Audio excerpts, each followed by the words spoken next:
우리가 교회를 다니다 보면 우리 주변에서 예수님을 믿지 않는 사람들이 종종 이런 이야기를 할 때가 있습니다.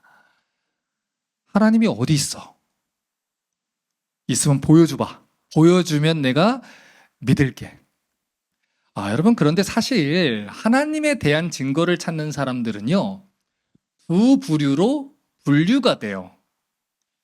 첫 번째는 믿고 싶지 않아서 증거를 찾는 사람들입니다.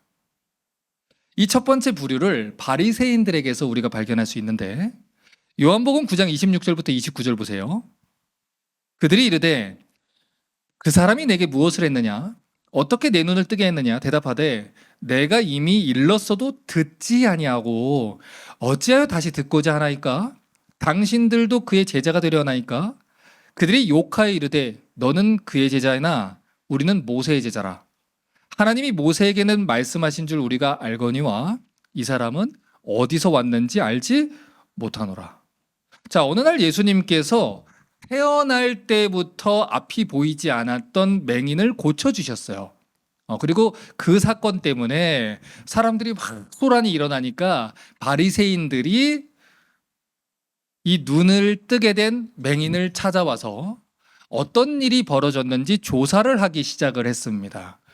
그래서 눈을 뜨게 된 그 사람이 예수님이 자기를 어떻게 고쳐줬는지를 자세하게 얘기를 해줬음에도 불구하고 똑같은 질문을 계속하는 거예요.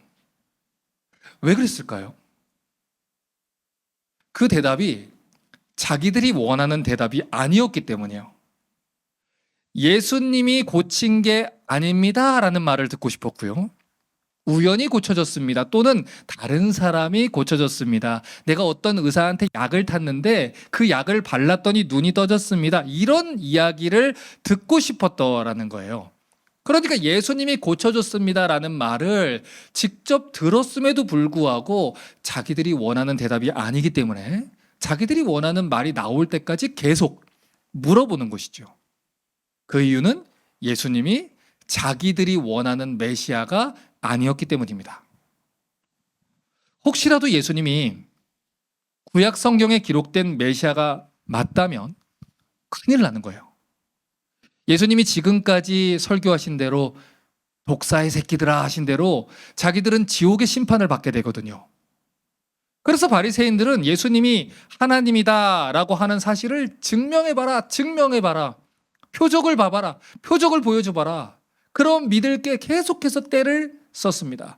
그리고 그것은 사실 믿고 싶어서가 아니고 예수님이 메시아가 아니다라는 증거를 찾기 위한 행동이었다라는 거예요. 요한복음 12장 37절은 그래서 이렇게 말합니다. 이렇게 많은 표적을 그들 앞에서 행했으나 그를 믿지 아니하니. 여러분, 다른 복음서는 기적이라는 표현을 써요. 그런데 요한은 표적이라는 표현을 써요. 표적이라는 표현을 쓴 이유는 예수님이 눈먼 자의 눈을 뜨게 하신 것이 그분이 구약 성경에서 메시아가 오시면 눈먼 자가 눈을 뜨게 될 거야. 그러니 이분이 메시아야. 그걸 드러내는 증거가 되는 표적이다. 그래서 요한이 얘기를 하는 겁니다. 그런데 지금까지 눈이 보이지 않는 자를 보게 해줘도, 벙어리를 말하게 해줘도, 죽은 자를 살리게 해줘도, 걷지 못하는 자를 걷게 해줘도 바리새인들이 예수님을 믿지 않았다라는 거예요. 심지어 얼마 전에는 유대인의 회당을 담당하는 회당장, 그 회당장 야이로의 죽은 딸을 살렸잖아요. 심지어 그 옆에 있는 사람들이 직접 그것을 보고 들었음에도 불구하고 예수님을 메시아로 믿지 않았다라는 것이지요. 그 이유는 분명합니다. 예수님이 메시아가 맞다면 지금까지 예수님이 하신 말씀도 다 하나님 말씀이 되는 거예요. 예수님이 메시아가 맞다면 자기들은 독사의 새끼가 되는 것이지요. 예수님이 메시아가 맞다면 자기들이 지금 누리고 있었던 모든 기득권들을 다 포기하고 회개하지 않으면 하나님 앞에서 심판받게 돼요. 그래서 그들은 눈 가리고 아웅한다라는 표현이 있지요. 억지로 눈을 닫고 안 믿으려고 하는 거예요. 못 본 척 하려고 하는 거예요. 못 들은 척 하려고 하는 거예요. 예수님이 메시아가 아니기를 바랬던 것이죠. 아니어야만 했기 때문에. 그리고 결국은 어떻게 했어요? 예수님을 죽이는 것으로 문제를 해결하려고 했다라는 거예요. 여러분, 이런 생각을 가진 사람들은요, 절대 예수님이 궁금하거나 성경이 궁금해서 질문하지 않습니다. 정말 그게 믿어지지 않아서 나의 믿음 없는 것을 도와주소서라고 질문하지 않아요. 오히려 반대입니다. 그들은 믿고 싶지 않기 때문에 질문합니다. 내가 믿지 않는 게 정당하다라는 것을 증명하기 위해서 복음을 전하는 사람들을 광신자의 집단으로 몰아가는 것이죠. 혹시라도 그 설교자가 전하는 내용이 사실이면 안 되기 때문에 그 목사를 사기꾼으로 만들려고 합니다. 그리고 그들을 곤란하게 할 수 있는 질문들을 다 모아서 믿지 않기 위해서 하나님이 없다고 하는 증거들을 찾기 위해 온 유튜브를 돌아다닌다라는 거예요. 자, 그런데 이와 정반대로 하나님의 증거를 찾는 두 번째 경우가 있습니다. 마가복음 9장 22절부터 24절 보세요. 귀신이 그를 죽이려고 불과 물에 자주 던졌나이다. 그러나 무엇을 하실 수 있거든 우리를 불쌍히 여기사 도와주십시오. 예수께서 이르시되 할 수 있거든이 무슨 말이냐? 믿는 자에게는 능히 하지 못할 일이 없느니라 하시니 곧 그 아이의 아버지가 소리를 질러 이르되 내가 믿나이다. 나의 믿음 없는 것을 도와주소서 하더라. 자, 어느 날 귀신 들린 딸을 데리고 있었던 아버지가 예수님에 대한 소문을 듣고 예수님 제자들을 찾아왔어요. 군대 귀신 들린 자를 고쳤다더라. 혹시 내 딸을 고칠 수 있지 않을까? 그렇게 예수님을 찾아왔는데 그때 예수님은 야고보와 요한과 베드로 이 세 사람의 제자들을 데리고 변화산이라고 하는 산 위에 올라가서 모세와 엘리야와 대화를 나누고 있는 중이고 9명의 제자들만 산 아래에서 따로 예수님을 기다리고 있었을 때입니다. 그런데 거기에서 이 귀신 들린 딸과 그녀의 아버지를 만나게 된 거지요. 그런데 예수님의 제자들이 귀신을 내쫓지 못한 거예요.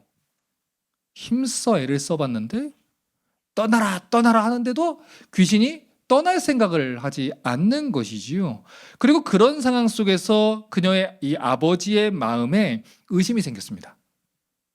아, 여기서도 안 되겠구나. 어쩌면 예수님도 고치지 못할 수 있겠구나.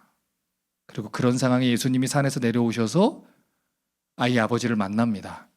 그랬더니 이 아이의 아버지가 예수님한테 부탁을 하죠. 예수님, 제 딸이 어렸을 때부터 귀신에 들려서 고생을 하고 있어요. 혹시 이 딸을 고치실 수 있을까요?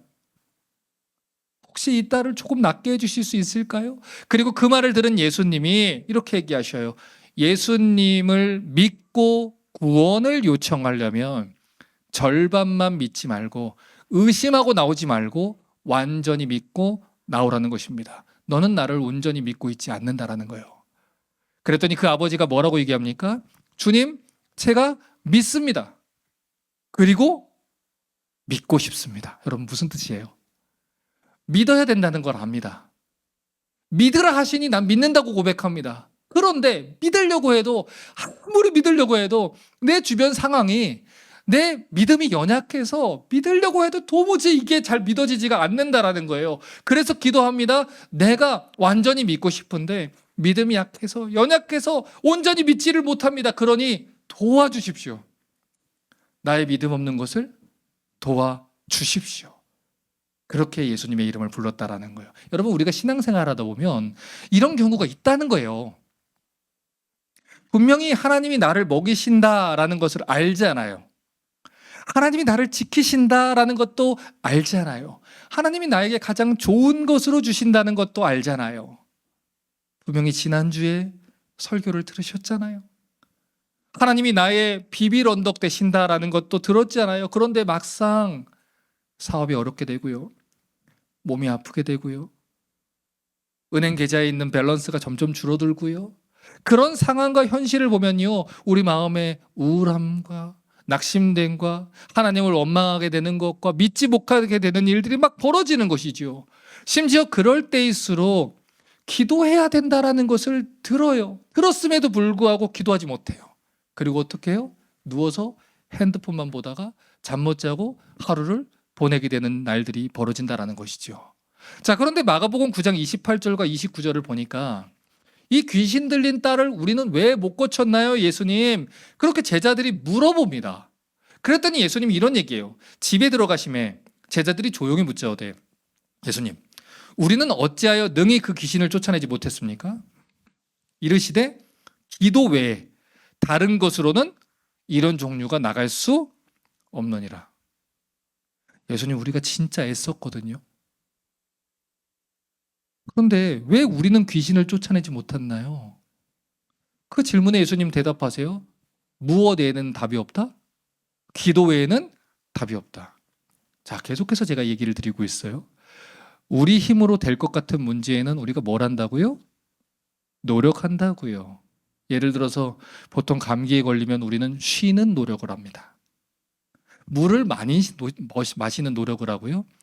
약을 먹는 노력을 해서 감기에서 빨리 나으려고 하지요. 감기가 더 심하면 병원에 가서 주사도 맞고 약도 더 받고 푹 쉬면서 나으려고 노력을 하지요.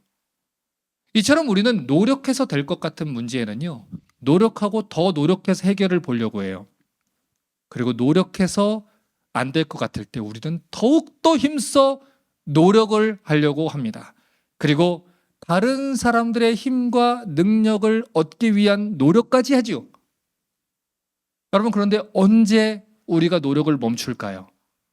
완전히 엎드려서 하나님, 우리는 아무것도 할 수 없습니다. 하나님 도와주십시오. 하나님 앞에 엎드려 우리가 기도라는 것을 하게 됩니까? 암이나 수술을 해야만 낫는 큰 병에 걸릴 때, 또는 하나님이 도와주시지 않으면 답이 없을 때 비로소 우리는 기도를 우선순위로 가져다 놓고 기도하기 시작한다라는 거예요. 이제까지 노력으로 해결된다고 생각을 할 때는 노력이 우선순위에 있어요. 그리고 기도하지 않아요. 그런데 이건 내 힘으로 되는 일이 아니다.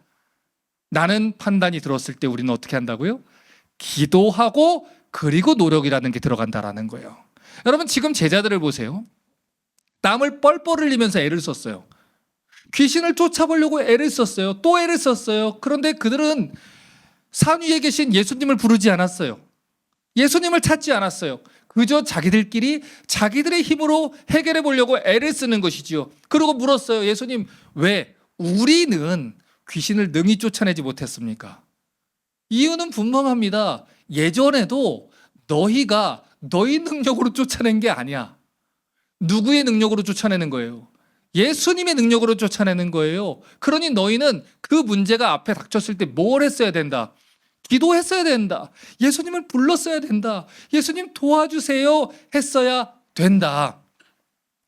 여러분, 이처럼 성경은요, 구원 얻는 문제에 있어서 우리에게 예수의 능력이 절대적이라는 것, 하나님의 은혜가 절대적이라는 것, 기도가 절대적이라는 것을 성경을 통해서 우리는 본다는 겁니다. 로마서 1장 17절 보세요. 굉장히 중요한 구절입니다. 복음에는 하나님의 의가 나타나서 믿음으로 믿음에 이르게 하나니 기록된 바 오직 의는 믿음으로 말미암아 살리라 함과 같으니라. 자, 성경은요, 복음에 하나님의 의가 나타난다고 합니다. 그리고 그 하나님의 의가 우리를 믿게 하고, 그리고 그 믿음으로 또 믿음에 이르게 한다, 도착하게 한다라고 얘기를 하는 것이죠. 자, 그러면 여기서 말하는 하나님의 의가 뭔지를 이야기해 보죠. 로마서 3장 21, 22절 보세요. 이제는 율법에 하나님의 한 의, righteousness가 나타났으니 율법과 선지자들에게 증거받은 것이라. 곧 예수 그리스도를 어떻게? 믿음으로 말미암아 모든 믿는 자에게 미치는 하나님의 의니 뭐가 없어요? 차별이 없다라는 거예요. 여러분, 하나님의 의라는 것은 하나님이 인정하시는 의로움이란 뜻이에요. 우리가 하나님의 법정에 다 서게 됐을 때 재판장이신 하나님이 우리를 의롭다, 무죄다 라고 판단하시면서 우리를 천국에 들어가게 하시는 그 의로움을 얘기를 하는 것이죠. 그런데 우리가 하나님 법정에서 어떻게 의롭다, 무죄다라고 판결받을 수 있냐면 우리가 예수님을 그리스도, 구원자로 믿고 고백할 때 의롭다라고 판단을 받을 수 있다라는 거예요. 여러분, 이게 복음입니다. 여러분, 그리스도라는 말은 구약 성경의 메시아라는 말을 헬라어로 바꿔서 번역한 단어라 그랬어요. 한국어로 구원자, 나를 구원하시는 분이란 뜻이죠. 우리가 하나님께 범죄했어요. 이대로는 하나님의 법정에서 우리는 다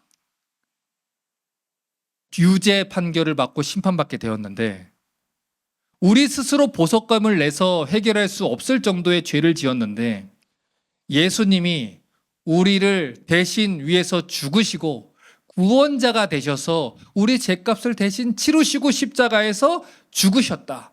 그 예수님이 내 죄값을 다 치르셨다. 그러니 나는 하나님의 법정에서 이제 의롭다, 무죄다. 이 사실을 믿는 사람은 영원한 천국에 들어갈 수 있다라는 거예요. 그러니 누구든지 예수님의 그 의로운 행위를 믿으면 구원을 받는다. 여기에는 차별이 없다. 자, 생각해 보세요. 지금까지 예수님이 어떤 사람들을 구원해 주셨습니까? 대제사장들만 구원했나요? 바리새인들만 구원했나요? 회당장 야이로만 구원했나요? 여러분, 마태복음 9장은요 지금 그 얘기를 하는 거예요. 예수님께 나온 사람은 그 사람이 회당장이든 12해를 혈루증으로 앓고 부정해진 여자든 다 구원을 받습니다. 세리 마태든 죄인들이든 예수님을 부르면 구원을 받습니다. 여기에는 차별이 없어요. 누구든지 주의 이름을 부르면, 주의 손을 붙잡으면 구원해 주신다라는 거예요. 그러니 혼자서 애쓰지 말고, 혼자서 노력해서 이루려고 하지 말고 뭐 하라고요? 예수님 도와주십시오. 12해를 혈루증으로 앓았습니다. 고쳐보려고 애를 썼습니다. 그런데 누구도 나를 고치지 못했습니다. 예수님만 나를 고칠 수 있습니다. 그렇게 예수님 앞에 나왔더니 그 순간 고침을 받는다라는 거예요. 그러니 어떻게 하라고요? 나오라고요. 예수님 앞에 나오라고요. 이런 개념을 가지고 오늘 읽은 마태복음 9장 26절을 다시 보십시오. 그 소문이 그 온 땅에 퍼졌대요. 여기서 말하는 소문이 어떤 소문입니까? 야이로의 죽은 딸을 살리셨다라는 소문. 12해를 혈루증으로 앓던 자를 고쳐줬다는 소문. 거라사 지방에 귀신 들린 사람을 고쳐줬다는 소문. 안진뱅이를 걷게 해주셨다는 소문. 그 소문들이 다 퍼졌어요. 아, 예수님 앞에 나가면 그 사람이 회당장이 아니어도 고쳐주시는구나. 예수님 앞에 나가면 내가 대제사장이 아니어도 고쳐주시는구나. 내가 더러운 세리와 죄인이어도 고쳐주시는구나. 나 눈앞에 보이지 않는 맹인이지만 예수님 앞에 나가면 반드시 고침받을 수 있겠구나. 그 소문을 듣고 이 2명의 블라인드맨들이 예수님을 찾아왔다라는 것이지요. 마태복음 9장 27, 28절 보세요. 예수께서 거기서 떠나가실새 그 맹인이 따라오며 소리질러 이르되 다윗의 자손이여 우리를 불쌍히 여기소서. 예수께서 집에 들어가시매 맹인들이 나오거늘 예수께서 이르시되 내가 능히 이 일 할 줄을 믿느냐? 대답하되 주여 그러하노이다. 여러분, 이 사람들은요 표적을 보고 예수님을 쫓아온 게 아니에요. 왜요? 보고 싶어도 볼 수가 없거든요. 맹인들이잖아요. 눈이 보이지 않는 사람들이잖아요. 그러면 오늘 이 맹인들이 어떻게 예수님 앞에 나올 수 있었을까요? 소문을 들었기 때문이라고요. 예수님에 대한 이야기를 들었기 때문이라고요. 이 시대의 표현으로 얘기해 볼까요? 예수님에 대해서 알지 못하던 사람들이, 교회를 나가본 적도 없던 사람들이 어느 날 인스타그램에 뜬 짧은 영상을 보다가, 유튜브 쇼츠에 나온 짧은 설교 영상을 보다가, 교회에 다니는 친구들의 이야기를 전해 듣다가, 서점에서 예수님에 대한 책을 우연히 보다가 예수님에 대한 소문을 듣고 예수님 나도 구원하실 수 있습니까? 라고 구원을 요청을 했다. 그런 얘기입니다. 그러면 생각해 보십시오. 앞이 보이지 않는 사람들이 예수님 찾아오는 것이 쉬웠을까요? 당연히 어렵지요. 어려울까요? 생각하시는 분들은 예배 끝나고 저한테 오시면 눈을 가리고 이 교회에 있는 저 찾기 이렇게 한번 해보겠습니다. 어려운 거예요, 여러분. 사람들한테 물어서 또 물어서 사람들의 도움을 겨우 받아서 예수님 앞에 찾아왔겠지요. 그런데 그들은요, 어떻게든 예수님을 만나야 했어요. 예수님만이 자기들의 눈을 뜨게 해주실 거라는 거를 믿었기 때문이지요. 무엇을 듣고요? 소문을 듣고요. 여러분, 방금 전에 27절에서 맹인들이 예수님을 뭐라고 불렀습니까? 다윗의 자손이요 라고 했어요. 여러분, 그 당시 이스라엘 사람들한테 다윗의 자손이라는 표현은요, 메시아라는 표현이에요. 하나님이 구약 성경에서 다윗이라는 왕한테 네 후손으로 메시아가 올 것이다 약속을 했기 때문에 이 이스라엘 백성들은 다윗의 후손, 다윗의 자손이라는 표현을 메시아, 그리스도라는 표현과 똑같은 표현으로 씁니다. 그런데 지금 맹인들이 예수님을 뭐라고 불러요? 메시아라고 부르는 거예요. 주님이라고 부르는 거예요.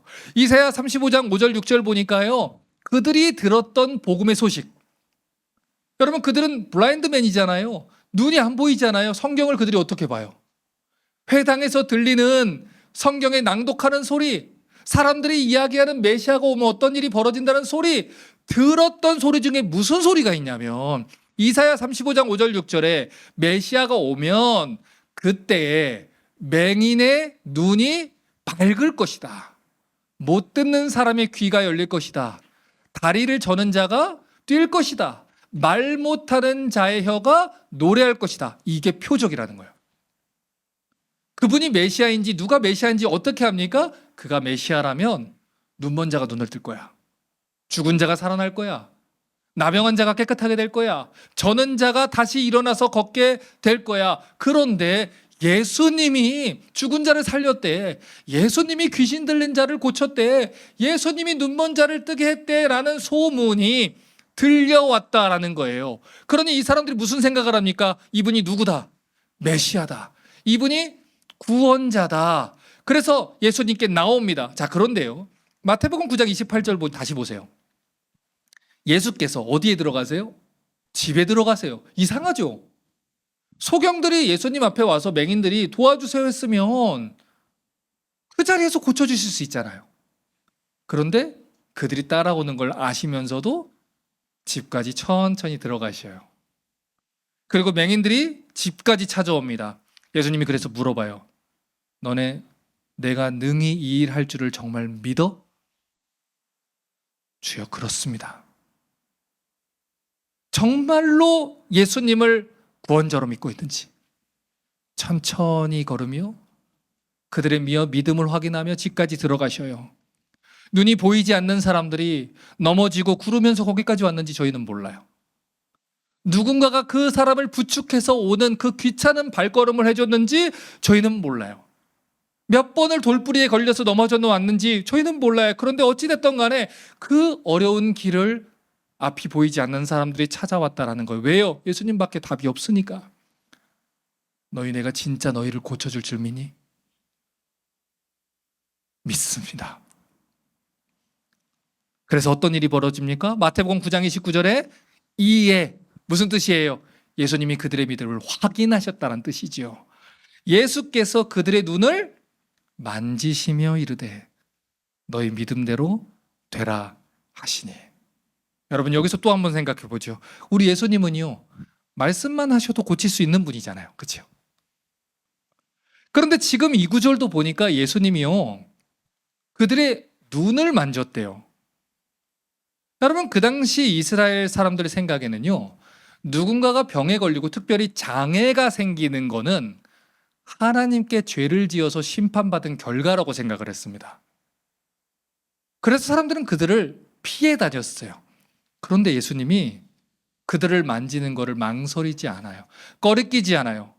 여러분, 같은 장에서 불과 얼마 전에 야이로의 딸의 시체에다가 그 손을 잡아서 일으켰던 예수님이잖아요. 율법으로는 부정한 혈루증 걸린 여자를 잡아서 일으켜주신 예수님이잖아요.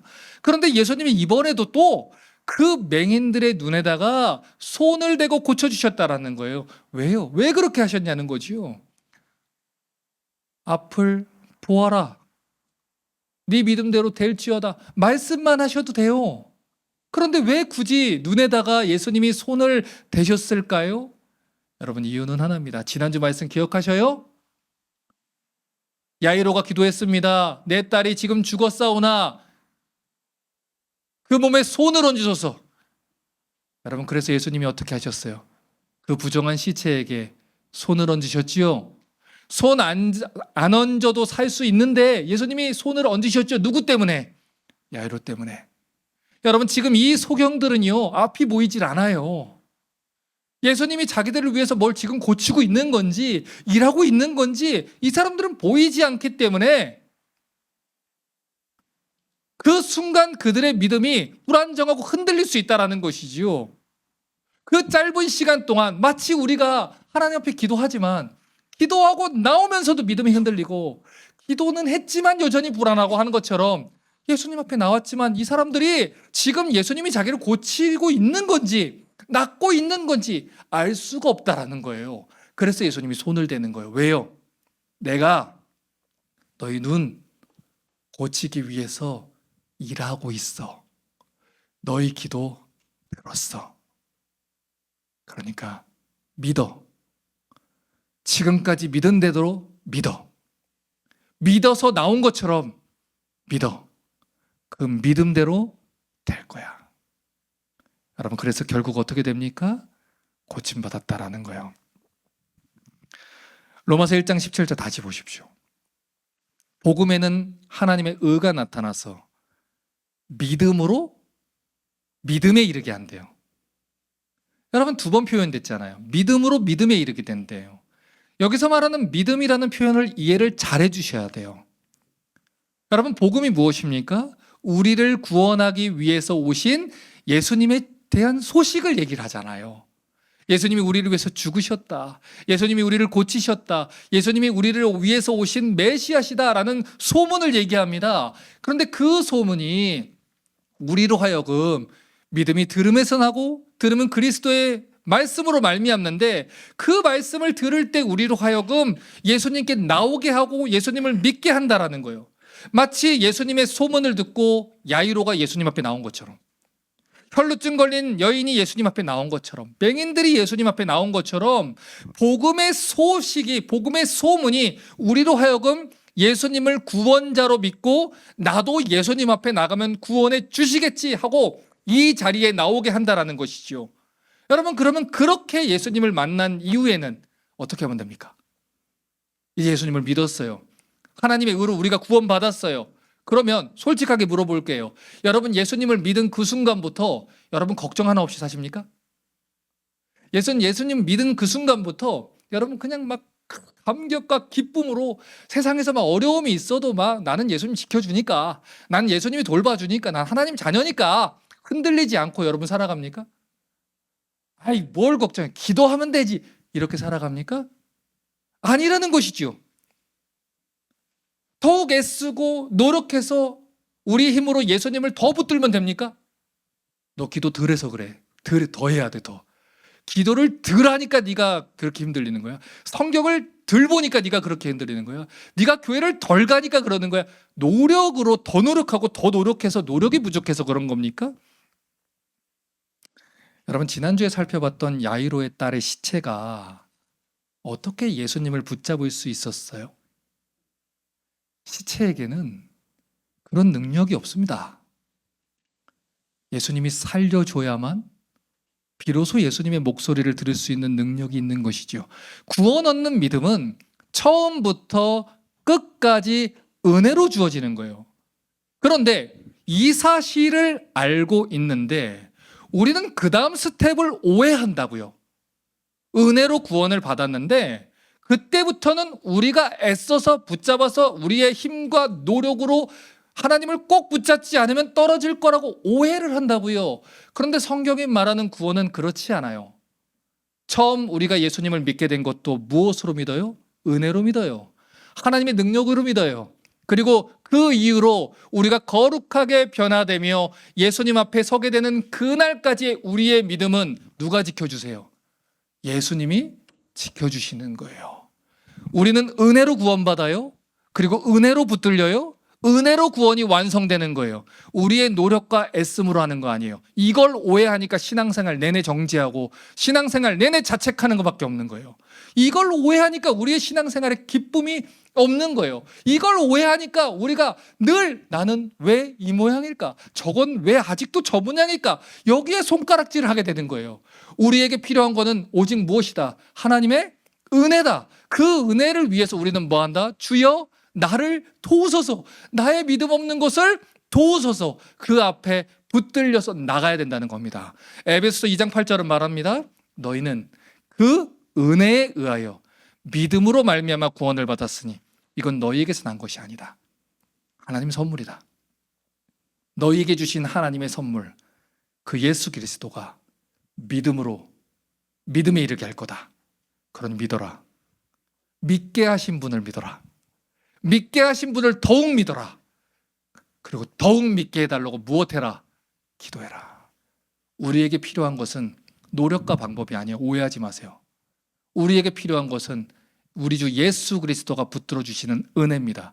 그 은혜가 믿게 하시는 거고 그 은혜가 노력하게 하는 거예요.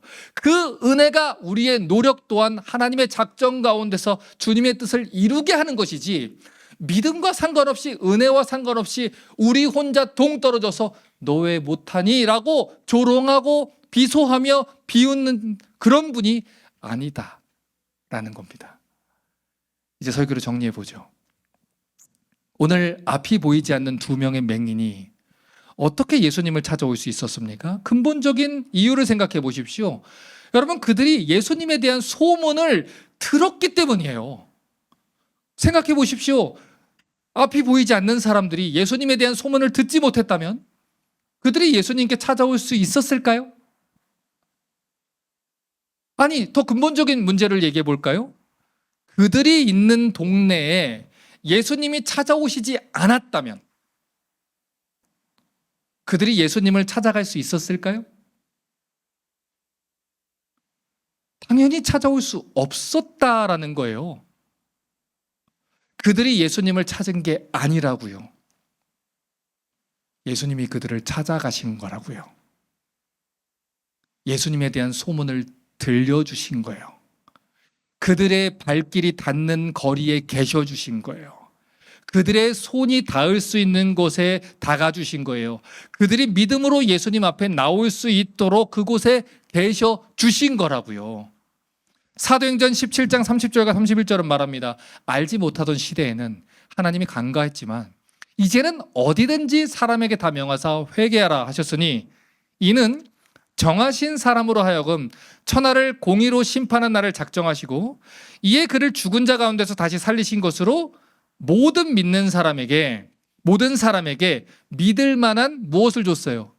증거를 주셨다라는 거예요. 여러분 잘 보셔요. 코비드 19 때, 팬데믹 때 우리는 교회들이 문을 닫는 것을 봤어요.